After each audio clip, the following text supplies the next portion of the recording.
topik firman Tuhan pada hari ini, yaitu hati yang terbeban. Hati yang terbeban, yaitu hati yang terbeban melihat jiwa-jiwa yang keberatan. Hati yang terbeban melihat jiwa-jiwa yang menderita. Hati yang terbeban melihat jiwa-jiwa yang hidup dalam dosa.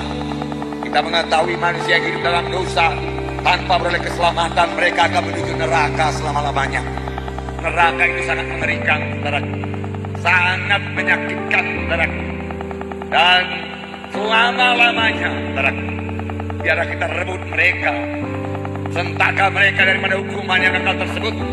Ingat famili-famili kita yang belum selamat, doakan mereka sungguh-sungguh dengan hati yang terbeban, hati yang berbelas kasihan. Tuhan pasti mendengarkan doa kita.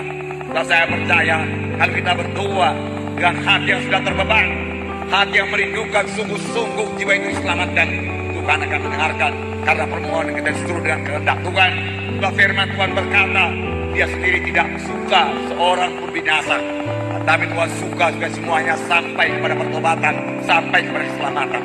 Oh saudaraku, bangunlah saudaraku, bangkitlah saudaraku. Jangan mau sama seperti orang dunia ini memiliki hati yang beku, hati yang tidak peduli, saudaraku. Banyakkan hati manusia sekarang ini tidak peduli orang lain, sudah egoistis. Tetapi mari kita kembangkan hati kita, bukan mengasihi diri kita, memperdulikan orang lain, menolong orang lain, saudaraku. Miliki hati yang terbeban, saudaraku. Kita akan melihat hati contoh mengenai hati yang terbeban, hati yang berbelas kasihan dalam buku Nehemia. Kita melihat Nehemia sendiri. Nehemia adalah seorang yang berhasil membangun kembali tembok Yerusalem yang sudah runtuh. Saudara, kalau dikatakan tembok Yerusalem, jangan saudara berpikir tembok Yerusalem hanya seperti dinding ini saja, tebalnya barangkali setengah meter. Tidak, saudaraku. Tembok Yerusalem, saudaraku, mempunyai tebal kira-kira 6-7 meter. Begitu tebalnya tembok itu, sehingga kereta berkuda bisa berlari di atasnya.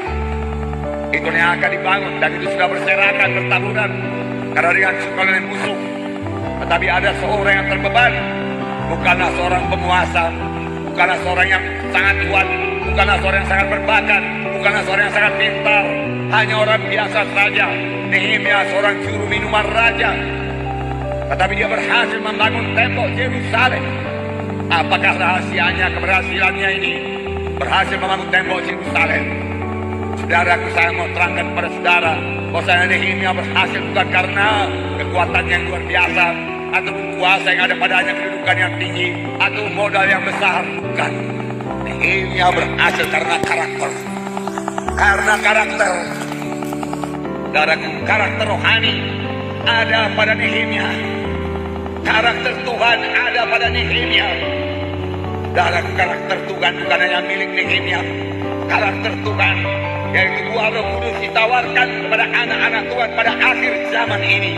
Ini perlu kita kejar, ini perlu kita miliki. Karakter rohani seperti ini yang membawa kita kepada keberhasilan. Saudaraku, Nehemia sama sekali tidak mementingkan diri sendiri. Apa yang dia kerjakan, apa yang dia bangun bukan buat dirinya. Apa yang dia bangun buat orang lain.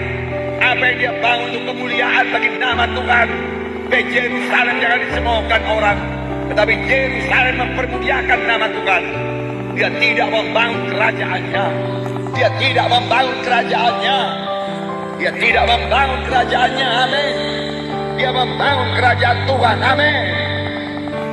Saudara yang kekasih dalam nama Yesus, saya akan membacakan kepada saudara Nehemia yang sangat terbeban. Jika dia berdoa, dia berpuasa, dia menangis darah selama 4 bulan lamanya. Nanti diterangkan mengenai bulan-bulannya ini. Tapi saya bacakan lebih dahulu kepada saudara dalam Nehemia pasal 1 ayat 1 sampai 4. Saya bacakan. Nehemia itu sebelum Mazmur, ya.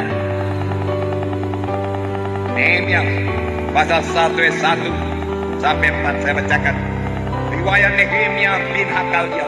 Pada bulan Kislev tahun ke-20, ketika aku ada di Susan, datang Hanani, seorang dari saudara-saudaraku, dengan beberapa orang dari Yehuda.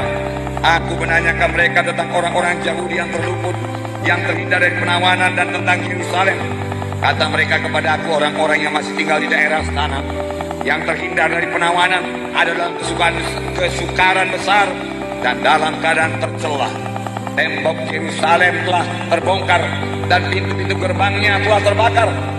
Ketika ku dengar berita ini, lah aku menangis dan berkabut selama beberapa hari. Aku berpuasa dan berdoa kehadiran Allah semesta langit. Kataku, ya Tuhan, Allah semesta langit, Allah yang maha besar dan dahsyat, yang berpegang pada perjanjian kasih setianya terhadap orang yang kasih kepadanya dan tetap mengikuti perintah-perintahnya dan seterusnya. Karena berilah telinga, dia berkata, Tuhan sudah memberikan telinga, saudaraku. Tuhan mendengarkan doa, saudaraku. Saudara, doa yang terkeban pasti didengarkan oleh Tuhan, saudaraku. Dalam Nehemia pasal 2 ayat 1 dikatakan, pasal 2 ayat 1, pada bulan Nisan tahun ke-20 pemerintah Raja Artasasta, ketika menjadi tugasku untuk menyediakan anggur, aku mengangkat anggur dan menyampaikannya kepada raja, karena aku kelihatan sedih yang memang belum pernah terjadi di hadapan raja. Bertanya lagi kepadaku dan seterusnya. Dan dikatakan tadi dia mendapat berita pada bulan Kislew, itu bulan Desember, saudara. Kemudian dia menghadap raja pada bulan April, dan dia menghadap raja dengan muka yang muram. Berarti selama Desember sampai April mukanya muram, dia menangis, dia mencucurkan air mata, dia terbeban pada tembok Yerusalem dan orang-orang yang tinggal di sana dalam keadaan tercela. Satu kota yang temboknya sudah runtuh, bentengnya sudah runtuh, adalah menjadi bulan-bulanan musuh saja.